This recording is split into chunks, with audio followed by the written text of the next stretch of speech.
I'm so psyched to be talking to both of you. I'm such a huge fan of both of you. This is really cool. Thanks, Chris. Same here, man. Oh, thanks. Great. Yeah, I figured. So it's good. I'm at JoBlo.com. Nice. So Paul, I got to start with you. So you have to have been a fan of Ghostbusters growing up, right? Sure, absolutely. Yeah. and what was it like being on the set of, did you ever think in a million years that you would be part of a Ghostbusters movie? No, not in a trillion years. Oh my God, I never would have predicted this. It was amazing. Yeah, I was a fan growing up, like everybody, everyone my age, every kid was way into this movie, and it was a seminal film, I think, for my entire generation. Oh, my, yep.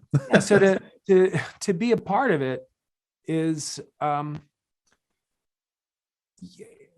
a way, it's like I only have so much bandwidth that I can even take it in, or because my brain would like fritz out. I kind of can't believe it.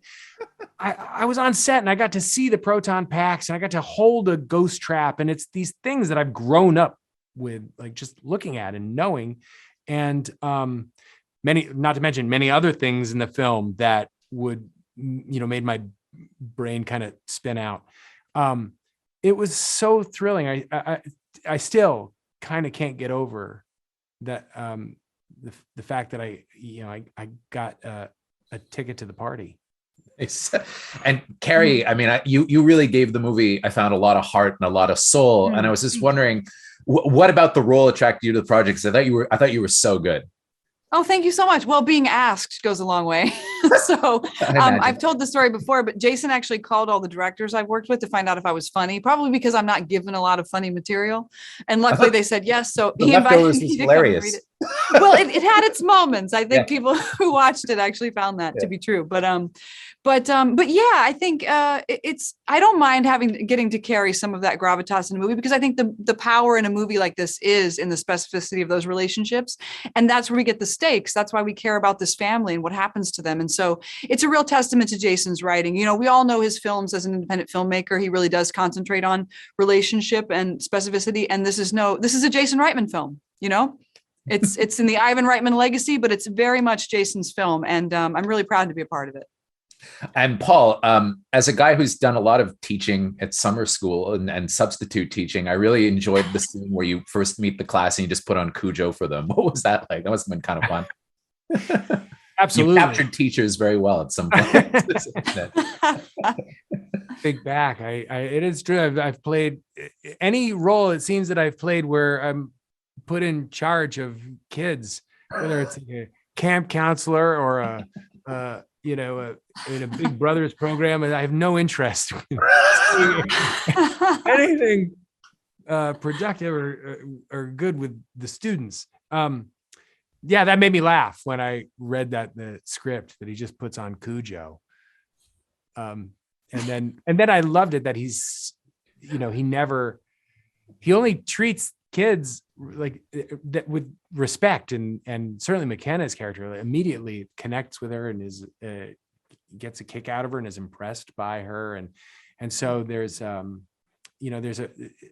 love that the character that I play gets to have this really cool relationship with these really interesting kids and who are amazing actors as well. Totally. And Carrie, I asked Paul this question, but I got to ask you, did you also grow up watching Ghostbusters, and were you a big fan of the franchise going in? I did. It came out in 1984 and I was born in 1981. So I was a wee little thing, but it was on TV all the time. Right. And then the second film came out when I was a little bit older.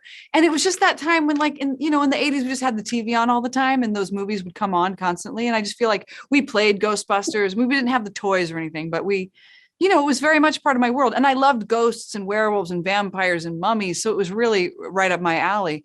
But then also the comedy. And now, I live in Chicago and Harold Ramis and Bill Murray and, Second City, we're known for kind of turning out those kind of performers. And I'm just really proud to be a part of that legacy. Well, thank you so much, both of you. Thank you for making the time to talk to me. Really appreciate it. Thank you. Thanks. I remember Revelations. and I looked as he opened the sixth seal. There was a great earthquake. Judgment Day.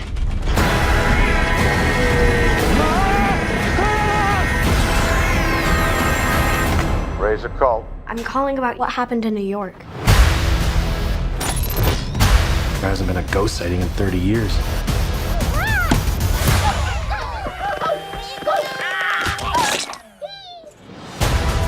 Oh my God. What is happening here? His grandfather was a Ghostbuster. Something was coming and he knew it.